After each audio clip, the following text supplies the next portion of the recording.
Isang mapagpalang araw ng Sabat po sa ating lahat, sa ating mga nakakasama po sa Zoom, ganun din po sa Facebook Live, at sa aking mga nakasama po regular dito sa ah, Puerto Princesa. Happy Sabat po sa ating lahat. Tayo po ay January 18 ngayon, 2025. Salamat po kay Sister Pearl sa pagkalob sa atin ng napagandang himig ng awitin. I surrender all. So nawa, ang tema ng awitin ay siyang magiging ah, hangarin natin na ipagkaloob sa Panginoon ang lahat para po sa ikaluhati ng kanyang pangalan. So ngayon pong umagang ito ay magkaroon po tayo ng pag-aaral ng salita niya at ito po ay pinamagatang the importance of prophetic gift. So napakahalaga po na malaman natin ito sapagkat uh, kailanman ang iglesia o yung bayan ay pag wala pong vision, ang bayan po ay napapahamak.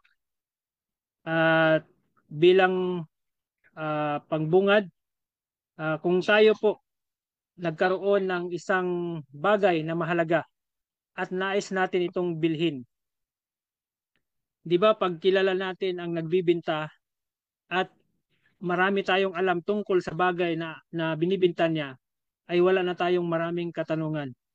Pero pag hindi po natin kilala yung nagbinta at ganun din yung bagay na ating bibilhin ay hindi natin alam, wala tayong background, marami po tayong katanungan. So ganun din po yan sa ating paniniwala. So at ganun din naman sa source ng ating pinaniwalaan. So kung marami po tayong alam, hindi po natin pwedeng pagdududahan ang mga bagay na nagdadala po sa atin o nagtuturo sa atin para sa ating kaligtasan. So bago ako po magpatuloy, nais ko pong aniyahan kayo sa isang maiksing panalangin. Muli po, Ama, ang tahanan mo sa ikatasan ng langit ng mga langit, kami po'y patuloy na yumuyukod sa iyong paanan at humihingi ng iyong basbas. Nawa kami samahan sa aming pag-aaral, buksan ang aming puso at kasipan kung paano kami sinamahan kaninang umaga, ganun din po sa mga oras nito at sa buong maghapon na upang maunawaan namin ang mga bagay na aming pag-aaral sapagkat napakahalaga po nito upang kami po ay lalakad sa iyo na may malinaw at maayos na daan na amin pong tatahakin. Patawarin kami kung saan kami nasumpungkan nagkulang at nagkasala, ang lahat ay sinasamo sa pangalan po ng Anak Kristo. Amen.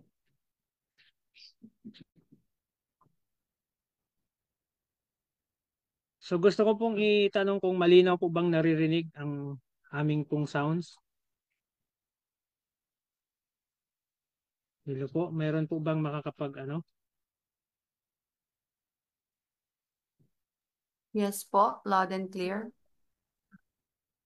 Yes, salamat sa Panginoon kasi medyo nag-blackout po, biglaan lang po kasi. Kaya salamat pa rin sa Panginoon sapagkat binigyan tayo ng pagkakataon na muli magkakasama sa oras na ito. So ngayon sa ating ah, unang talata na babasahin, tingnan natin yung definition ng spiritual gift. Sabi dito, a spiritual gift is an endowment of motivation and ability given by the Holy Spirit to every believer to be used to minister to others and therefore build up the body of Christ. Kung titingnan natin, hindi naman po pala masama o hindi masama ang layunin ng pagkaroon ng spiritual gift. Kaya nga po ito ay isang mga paraan o mga gawain na magpapatibay pa at magpapalakas sa katawan or sa iglesia ng Panginoon. Ngayon, prior sa ascension of Jesus Christ, mayroon po siyang sinabi, nasulat po ni Apostle Pablo sa Ephesians chapter 4 verse 7 and 8. Sabi dito, but unto every one of us is given grace according to the measure of the gift of Christ. Wherefore he saith, when he ascended up on high, he lead captivity captive and give gifts unto men. So, before sa kanyang ascension, ay kanyang ibinigay ang gifts na ito. At ano-ano pong mga gifts na ibinigay niya? Ito po ay mabasa natin sa verse 11 sa Ephesians pa rin. Sabi dito, and he gives some apostles and some prophets and some evangelists and some pastors and teachers. So marami pa po dito ang mga kasama din po ang mga healing at iba-iba pa, na ito lang po ang kinuha ko dito sapagkat dito tututok tayo dito sa gifts ng prophets. At para sa ano po ang layunin nitong gifts na ito, anong rason, bakit po ito ibinigay? Sabi po sa verse 12, for the perfecting of the saints, for the work of the ministry, for the edifying of the body of Christ. So ito po pala ang layunin kung bakit ibinigay po itong mga spiritual gifts. Kaya kung mayroon man ang bawat isa sa atin na ito, ay ang layunin nito para sa mapabanal ang mapabanal tayo, at higit sa lahat para makagawa sa ministeryo, at ganun din naman para pagtibayin at palakasin ang katawan ng ating Panginoong Kristo na ito ay tumutukoy sa kanyang bayan. So sa atin pong pagpapatuloy, sabi po dito sa 1 Corinthians 14 verse 1 and 2, sabi niya, follow after charity and desire spiritual gifts, but rather that ye may prophesy. Bakit kaya sinabi na po sa Pablo na mas higit niyong nasain, hangarin ang pagpoprophesy o yung panghuhula? Sabi sa verse 2, even so ye, for as much as ye are jealous of spiritual gifts, seek that ye may excel to the edifying of the church. So, yung pagpaprophesy ay ito pala ay magdadagdag sa pagpapatibay ng kanyang iglesia. So, tingnan pa natin sa sinasabi din sa verse 4 and 5 na yung greater gift and edify the church. Yung mas higit na gift ng Panginoon na nagpapatibay sa kanyang iglesia. Sabi po sa verse 4 and 5, he that speaketh in unknown tongue edified himself, but he that prophesied edified the church. So yung nagpa-prophesy o nanghuhula, hindi po yung pinag-usapan po natin ay hindi po hula yung mga nasa tabi-tabi na hinuhulaan yung palad, kundi ito po ay prophecy, na ibig sabihin kung ano yung sinasabi nila ay natutupad o nangyayari.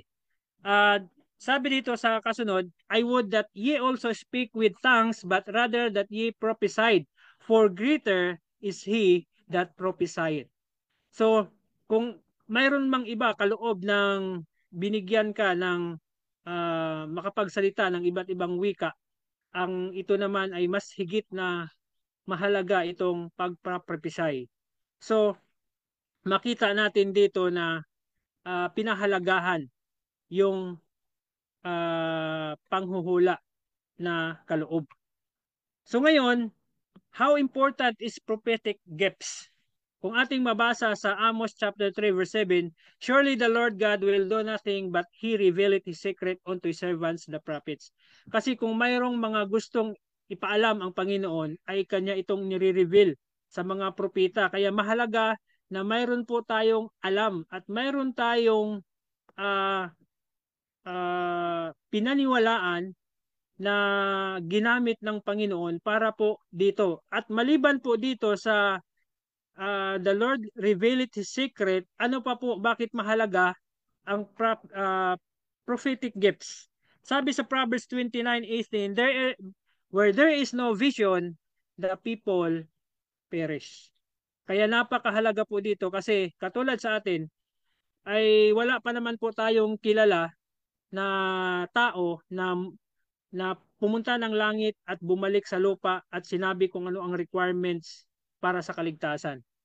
Wala po tayong kilala na pumunta o galing sa langit na gumawa ng ganun, kundi ang ating Panginoon Kristo. Kaya ibig sabihin, anumang isasaysay ng ating Panginoon na magiging requirements ng ating kaligtasan ay dapat po nating paniwalaan. At higit sa lahat, dapat din po nating pagkatiwalaan ang mga tao na maari niyang gagamitin para po dito sa mahalagang bagay na kanya pong i-reveal. At lalo na po sa kanyang mga alipin na mga propeta. So sa atin pong pagpapatuloy, sa 2 Peter 1:19 and 21, ito po ang ating mababasa na sabi po dito na ito po ang siyang nagiging makita natin na isa sa mga mahalagang talata na pinanghawakan po ng Seventh-day Adventist. Sabi ito, we have also a more sure word of prophecy, whereunto ye do well that ye take heed. So mabuti pala ang iyong ginagawa kung ito iyong pinakinggan at sinusundan. As unto a light that shineth in a dark place until the day dawn and the day star arise in your hearts. So mahalaga pala pag sinusundan natin ito, mayroong uh, mayroong babangon sa iyong puso, ang liwanag, katulad ng star. Knowing this first, that no prophecy of the scripture is of any private interpretation. Kaya kung mayroon pong nagpa-prophesy, so alam po natin na ang sinasabi sa Bible ay wala pong private interpretation patungkol po dito. At sabi pa dito sa verse 21, for the prophecy came not in old time by the will of man, but holy men of God speak as they were moved by the Holy Ghost. So, ibig sabihin, yung atin pong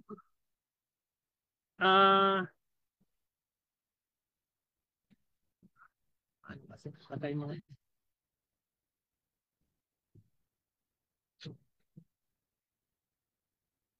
Yung atin pong Panginoon ay sa pamagitan ng kanyang banal espiritu, ginagamit niya ang mga alipin niya. Kaya napakahalaga na tayo mismo ay mayroong pinaniwalaan na ginamit po ng ating Panginoon o kanyang binangon. So kasi yung mga tao na nagsasalita po ng mga ganitong bagay ay hindi po sa kanilang sarili lang sila nagsasalita, kundi sa pamagitan po ng ating Panginoon at sa pamagitan ng kanyang banal na espiritu. So ngayon, tingnan po natin ang sinasabi dito, was Moses just another prophet? Basahin po natin dito sa Patriarchs and Prophets sa page 396, paragraph 3. The Lord had declared that Moses was greater than a prophet. Bakit siya sinabing greater than a prophet? Because with him will I speak mouth to mouth. So siya po ay isa siya sa mga nagkaroon ng pagkakataon na makausap ang ating Panginoong Kristo sa harap-harapan. Sabi dito, wherefore then, he added, were ye not afraid to speak against my servant Moses? So mayroon pong paalala po sa atin na pag once na ito ay totoong mga alipin ng Panginoon, ay delikado po kung tayo po ay nagsasalita ng laban sa kanila. Sabi dito, this instruction were not intended for Aaron and Miriam alone, but for all Israel. So tandaan natin na isa sa mga nag-question sa authority ni Moses ay ang kanyang mismong kapatid na si Miriam. At alam po natin na ang nangyari kay Miriam ay nagkaroon po siya ng leprosy dahil po sa kanyang pag-question sa kalagayan o sa authority na mayroon po kay Moses. Kaya napaka delikado po sa atin na tayo po ay magkaroon ng ganitong pag-alinlangan. Lalo't higit alam natin na kung ito po ay ginamit o naging alipin ng Panginoon.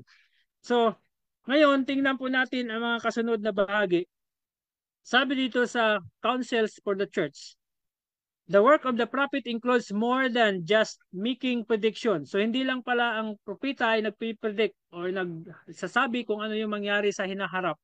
At sabi dito, Moses, a prophet of God who wrote 6 books of the Bible, wrote very little about what was to come in the future.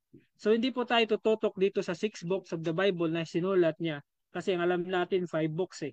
Ganun pa man, ang makita natin na ang prophet ay sumusulat din or nagsusulat ng mga aklat.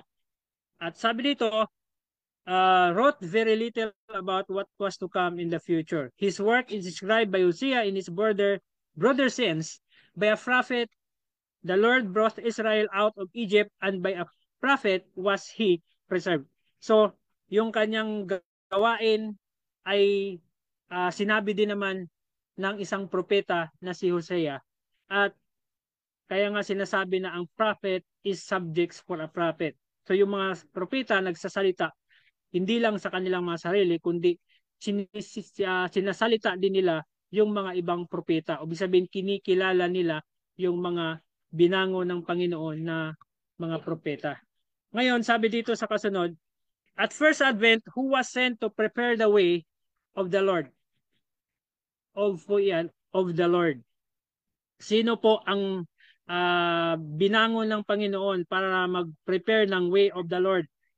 Sa Lucas chapter 7:27 and 28, sabi po dito, this is he of whom it is written, behold, I send my messenger before thy face, which shall prepare thy way before thee. So, sino po itong sinugo na ito? At sinabi niya, I send my messenger before thy face. Bago po sa pag-ministry ng ating Panginoon, meron po siyang sinugo at siya po ay tinawag na may messenger ng ating Panginoon. At sabi niya, which shall prepare thy way before thee.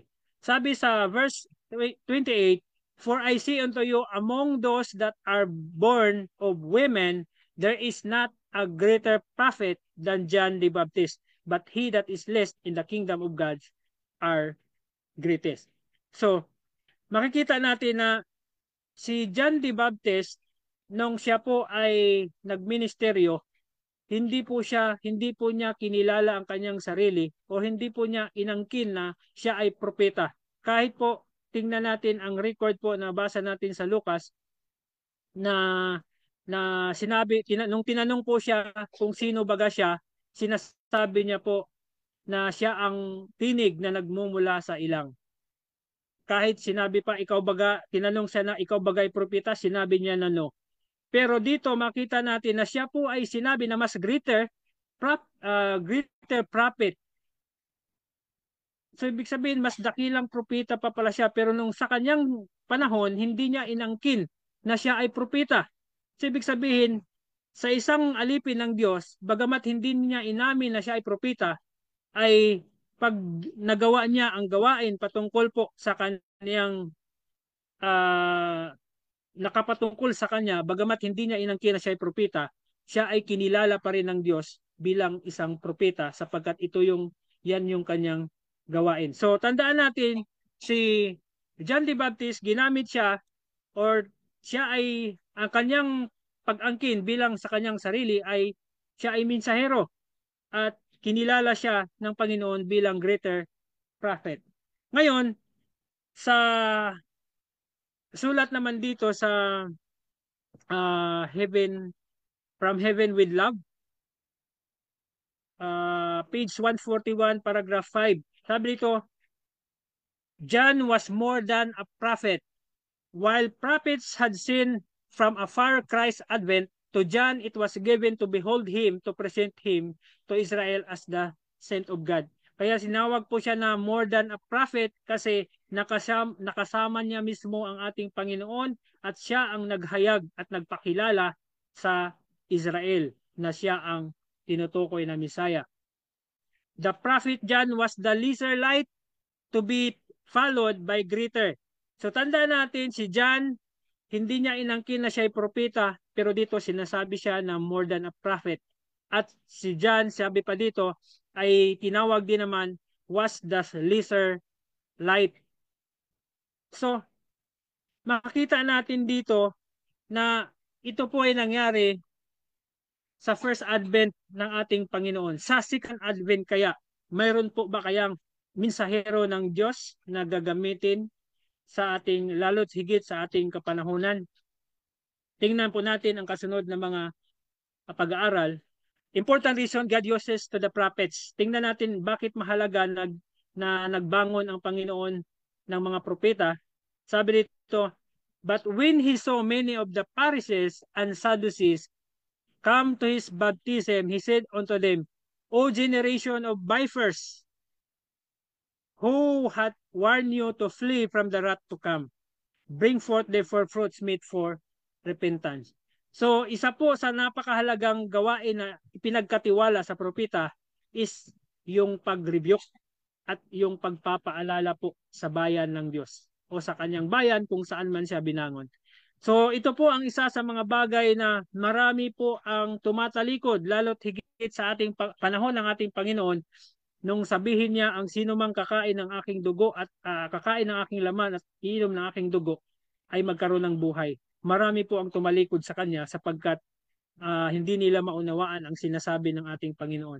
Kaya po minsan may mga mabibigat or masasakit na salita nanggagaling po sa propeta na ginamit ng Panginoon para i-rebuke ang kanyang bayan. Kaya ganun pa man sa ating panahon, hindi ba may mga sinasabi din naman ang propeta sa ating huling panahon na maaring masakit sa ating puso, masakit sa ating kalooban ang mga sinasabi or nasusulat. Pero ito po ay nagpapakita na sila po ay totoong ginamit o sila po ay totoong alipin ng ating Panginoon sapagkat ginawa nila ang kanilang tungkulin. So ngayon, what is the warning message for the last days of earth history? Bilang bayan ng Diyos, dapat po alam po natin ito at ito po ay mababasa sa Revelation 14 verse 6 hanggang 12. So ito po yung last days o the message, the warning message for the last days. Kaya napakahalaga na bilang bayan niya ay alam po natin ito sapagkat darating yung time, wala na pong koneksyon, walang Bible na makikita tayo, o mahahawakan man, walang cellphone na maaring mahahawakan, kundi kung ano po ang ating ini-store sa ating isip, yun po ang ipaalala sa atin ng Panginoon. Kaya mahalaga na alam po natin ang mensahe sapagkat kung dumating man yung time na yan, saan man tayo dadalhin, alam natin kung paano to siya ibabahagi at maibahagi doon sa mga tao na hindi po nakaalam sapagkat ito po yung warning message sa huling panahon. At dito sa warning message na ito, mababasa din po natin ang patungkol po sa judgment. Kaya kung hindi po natin alam, ay mahirapan po tayong mag-share ng mga bagay na patungkol po sa mga nangyayari, lalo't higit sa ating panahon. Ngayon sa ating pong pagpapatuloy, sabi po dito sa Last Day Events, page 13, paragraph 1, God has always given men warning of coming judgments. Those who had faith in this message for their time and who acted out their faith in obedience to His commandments escaped the judgment that fell upon the disobedient and unbelieving. So tandaan natin na lahat ng mga nangyayari po sa sanlibutan ay hindi po binibigay ng Panginoon na walang kaalam-alam ang mga tao. Mayroon po siyang mga babala bago po ito binibigay. Kaya yung mga taong napapahamak ay makikita natin na minsan sila po yung mga tao na nagmamatigas, sila po yung mga tao na hindi nakikinig sa mga paalala. Ngayon, tingnan po natin sa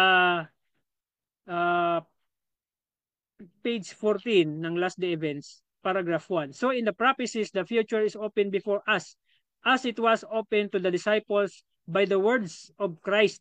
The events connected with the clause of probation and the work of preparation for the time of trouble are clearly presented, but multitudes have no more understanding of these important truths than if they had never been revealed. So ito yung nakakalungkot kasi bagamat mayroong mga paalala ang Panginoon na isinulat sa kanyang testimony, sa kanyang Biblia, pero marami ang hindi nagbibigay ng pagpapahalaga po dito at para bagang ang nangyari, walang naisulat na mga babala.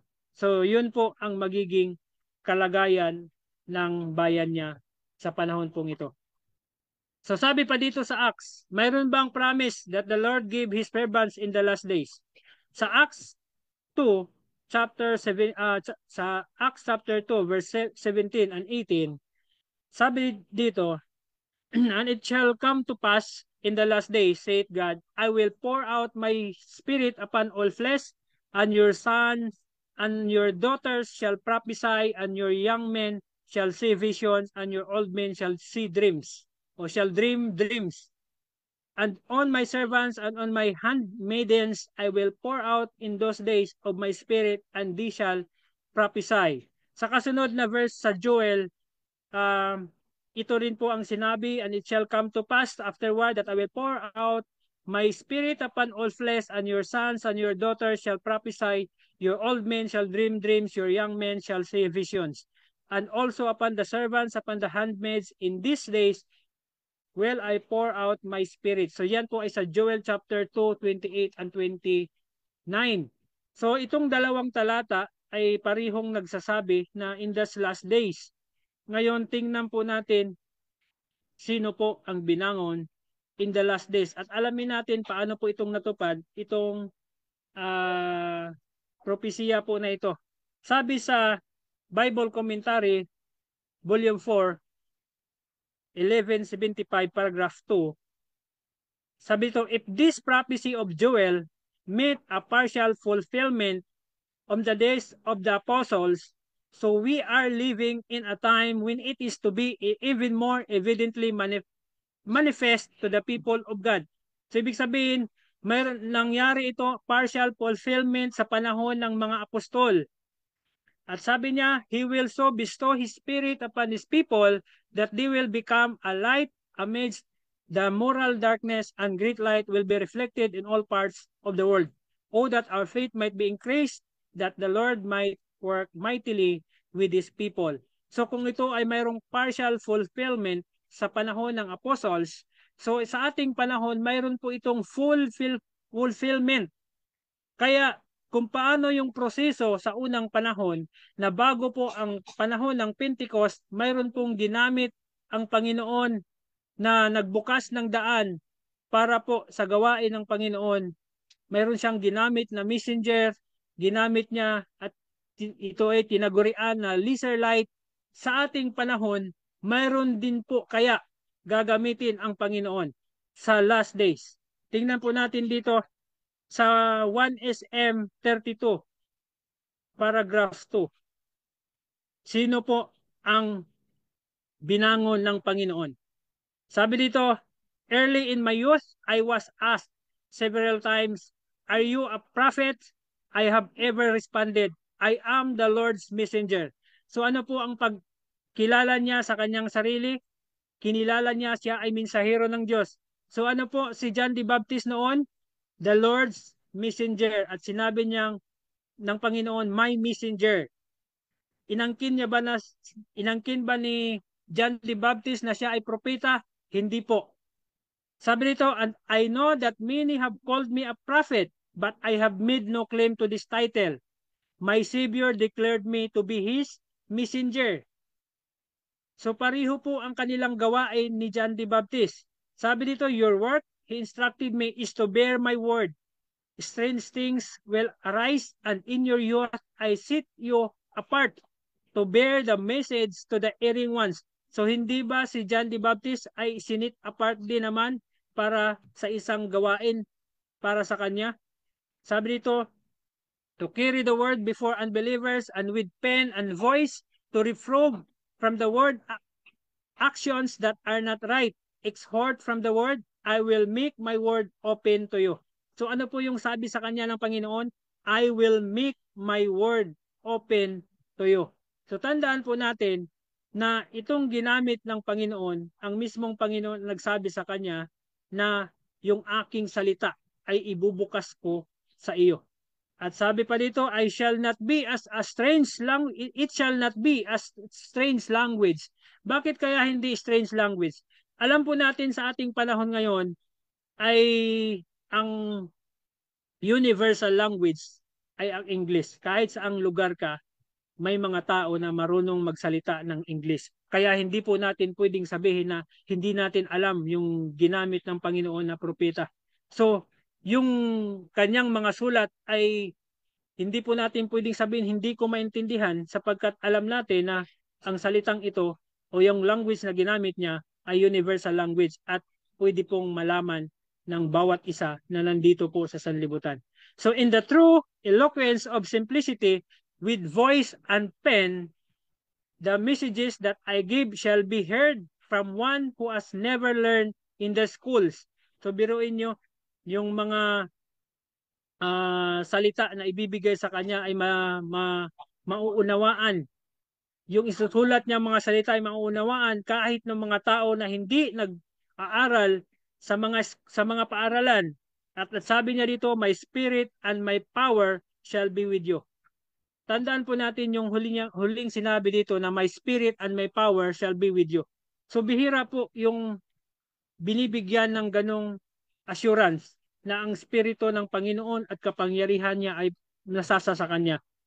Kaya kung tayo po ay nag-iisip o na hindi nagpapahalaga sa binangon ng Panginoon, maaring hindi po ang binangon ng Panginoon ating kinakalaban, kundi mismo yung nagbangon dito sa instrumento na ito sa alipin ng ating Panginoon na siyang magiging gabay ng kanyang bayan sa huling panahon.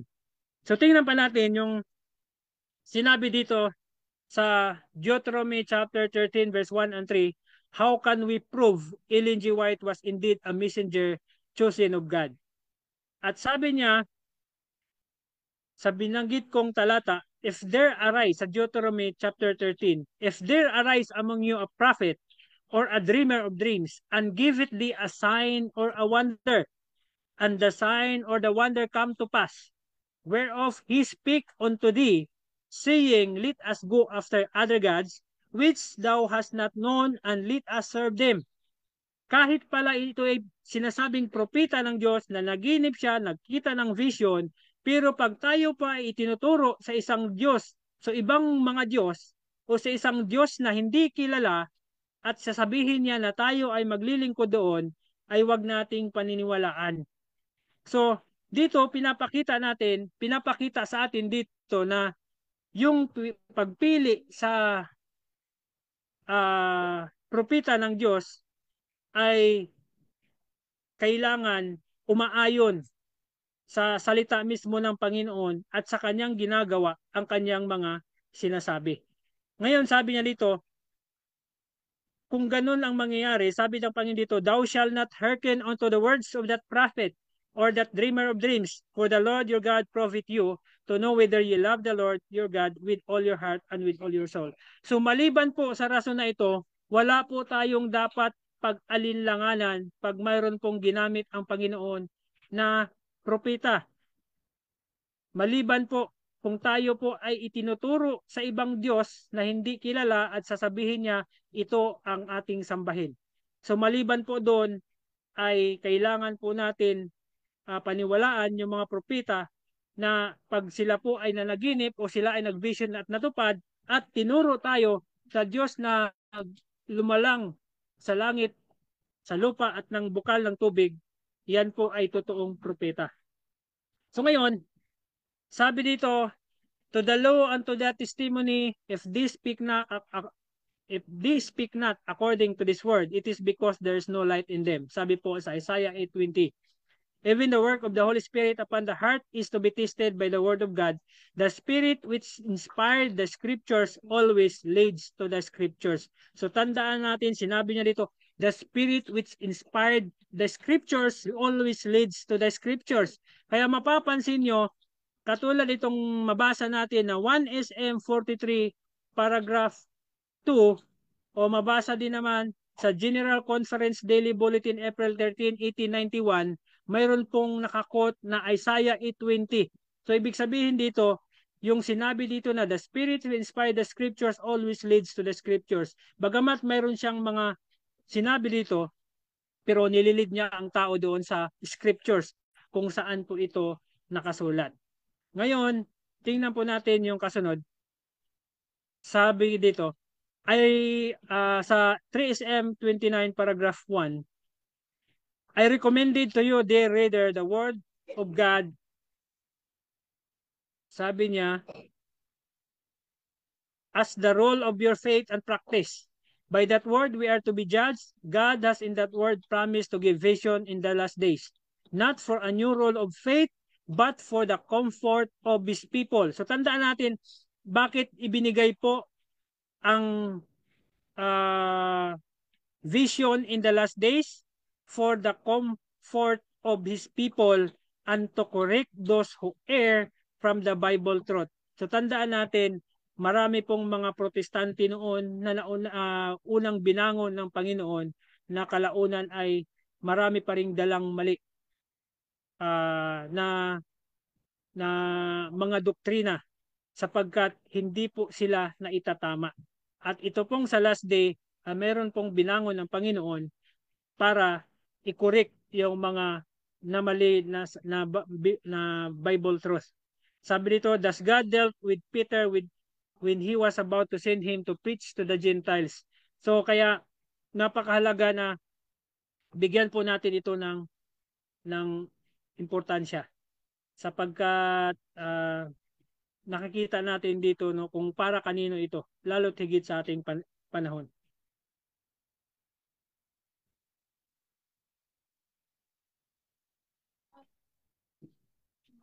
Ngayon sa atin pong pagpapatuloy, sabi dito sa 3SM 30 verse 4, paragraph 4, little heed is given to the Bible and the Lord has given a lesser light to lead men and women to the greater light.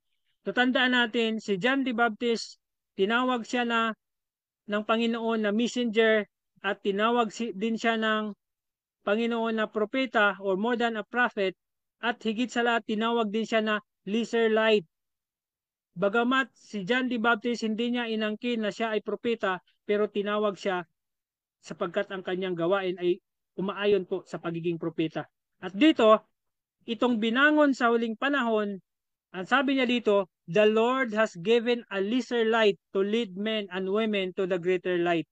So hindi ba umuugnay din siya kung paanong paggamit ng Panginoon kay John the Baptist ay ganun din naman ang pagbangon ng Panginoon sa propeta sa huling panahon na siya ay magiging lesser light to give women and men to the greater light. So, sa ating pagpapatuloy, sabi dito sa 1SM32 paragraph 4, why have I not claimed to be a prophet? Anong dahilan po niya? Bakit hindi niya kinilim na siya ay propeta? Because in these days, many who boldly claim that they are prophets are a reproach to the cause of Christ, and because my work includes much more than the word prophet signifies. Kaya hindi pala niya inangkin na propeta sapagkat yung gawain niya ay hindi lang patungkol sa isang propeta o sumasaklaw sa pagiging propeta, kundi more than the word prophet signifies. So tingnan pa natin sa kasunod na bahagi. Sabi niya sa page 33 paragraph 1, God has made plain to me the various ways in which He would use me to carry forward a special work. Visions have been given me with the promise. So kaya hindi po natin pwedeng sabihin na hindi siya propeta kasi mayroong vision.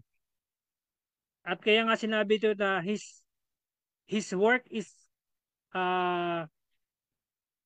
includes more than a prophet signifies or more than the word prophet signifies.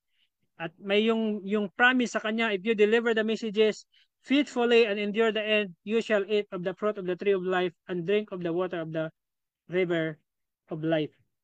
So kung mayroong pangako sa kanya ng ganon, hindi niya ba ito sasabihin, hindi niya ba ito ibibigay din, isi-share, ibabahagi sa bawat isa sa atin.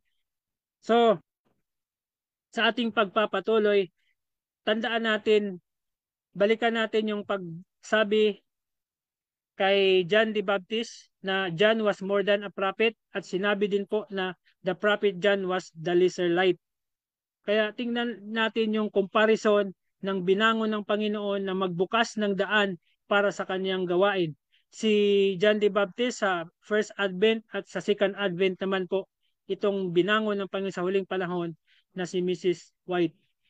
Ngayon, tingnan po natin sa kasunod, what is the attitude towards the prophets? Ano po ang attitude ng bayan niya sa mga propeta?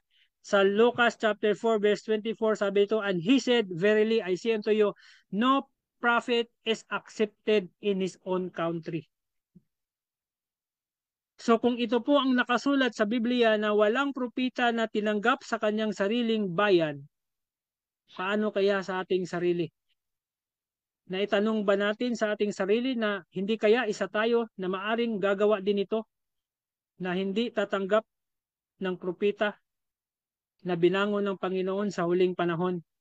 So sa ating kalagayan, ano ba, how should we treat the writings of the spirit of prophecy na bilang pagtugon sa atin sa paglid ng Panginoon sa huling panahon?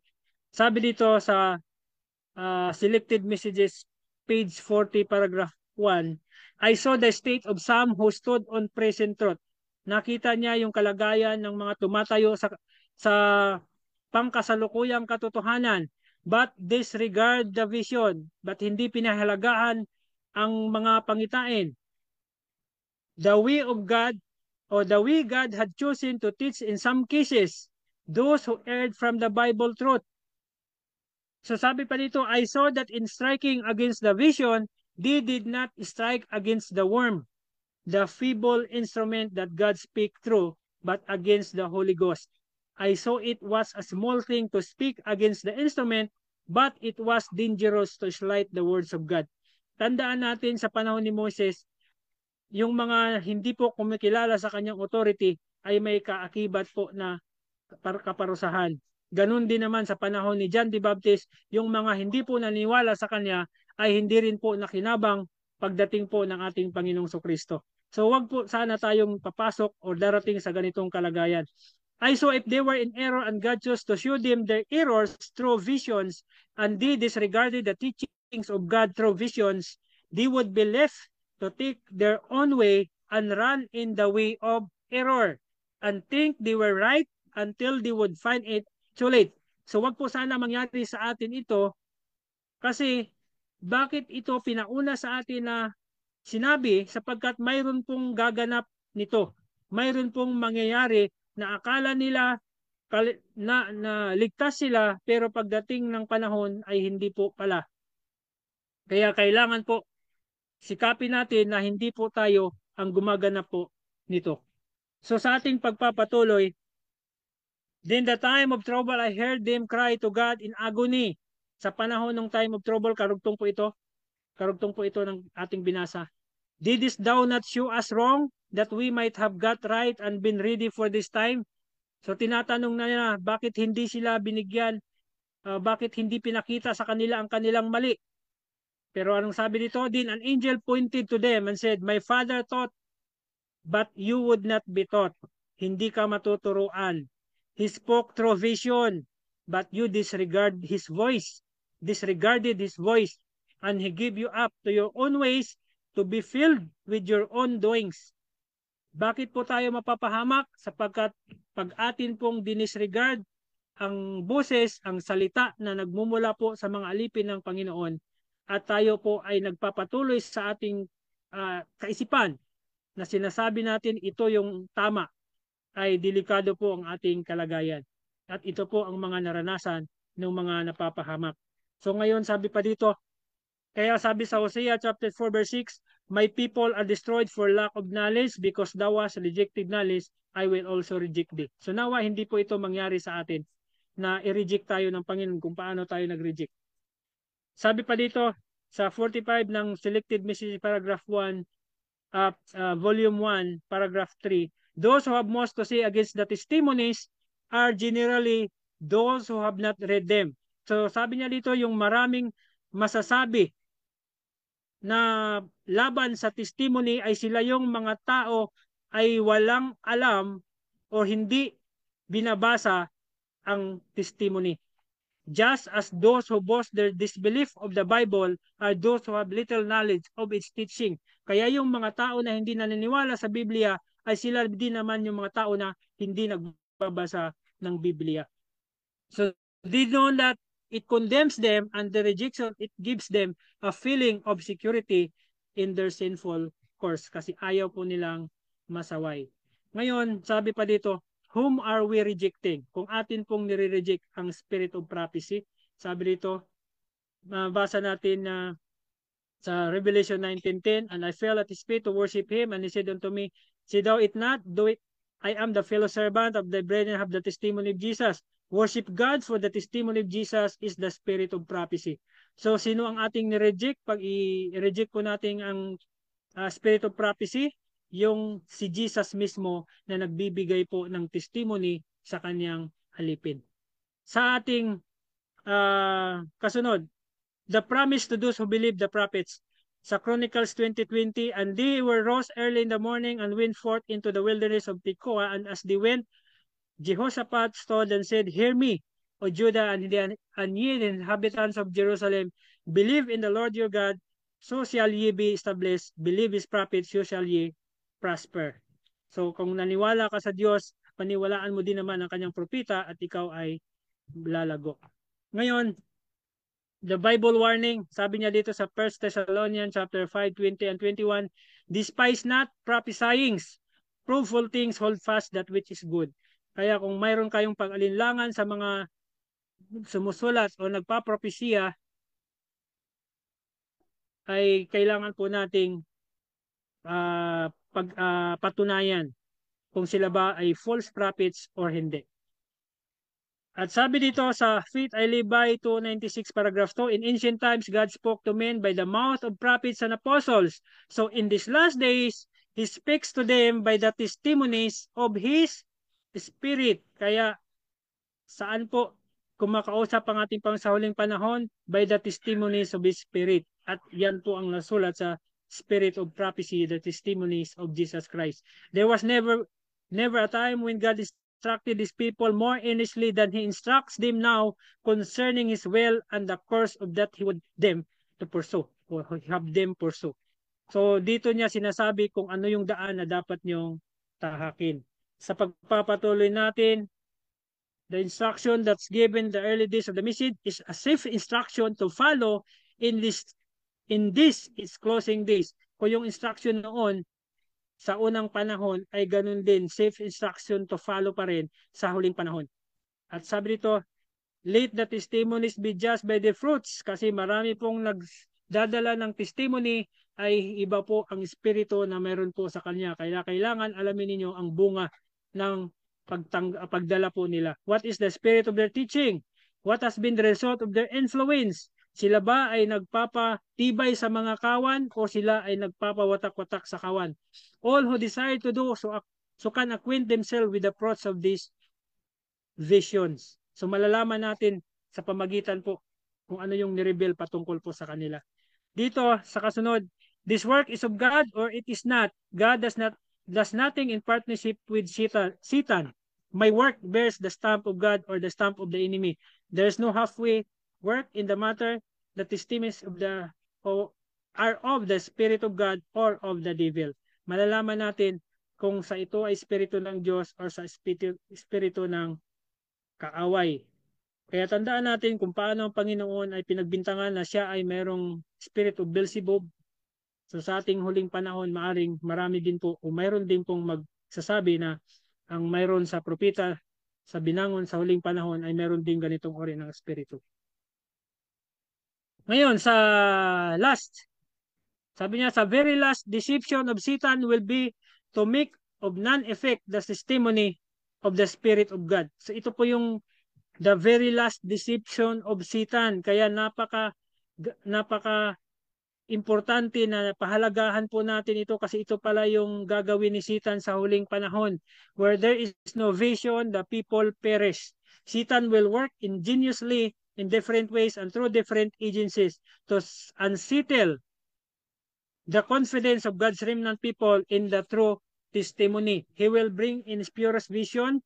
So ibig sabihin, gawain niya to unsettle the confidence of God's remnant people in the true testimony. Kaya pag once na tayo po ay pinag-alinlangan niyan sa testimony or the spirit of prophecy, so kailangan po natin i-recheck, isiyasati ng ating sarili, baka mamaya isa po tayo sa mga nadaya ng kaaway. At ngayon po ay bukas pa rin po ang ating Panginoon para dalhin tayo sa pagtitiwala doon sa binangon niya sa huling panahon. At paalala po sa atin, sabi dito, sa The Faith I Live by 296 paragraph 7, when the testimonies which were once believed are doubted and given up, Satan knows the deceived ones will not stop at this. So tandaan po natin ito.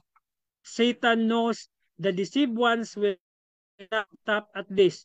And he redoubles his efforts till he launches into open rebellion, which becomes incurable and ends in destruction. Kaya tandaan po natin itong paalala na ito, sapagkat ito ang gagawin ni Satan hanggang sa huling panahon. Isa na tayo doon sa mga nagre-rebelde at lumalaban sa gawain ng ating Panginoon. Ngayon, why profit gift is important? Balikan po natin yung sinasabi, Proverbs 29:18, where there is no vision, the people perish, but he that keepeth the law, happy is he. So, sabi siya sa Hosea chapter 4, verse 6, my people are destroyed for lack of knowledge, because thou hast rejected knowledge, I will also reject thee.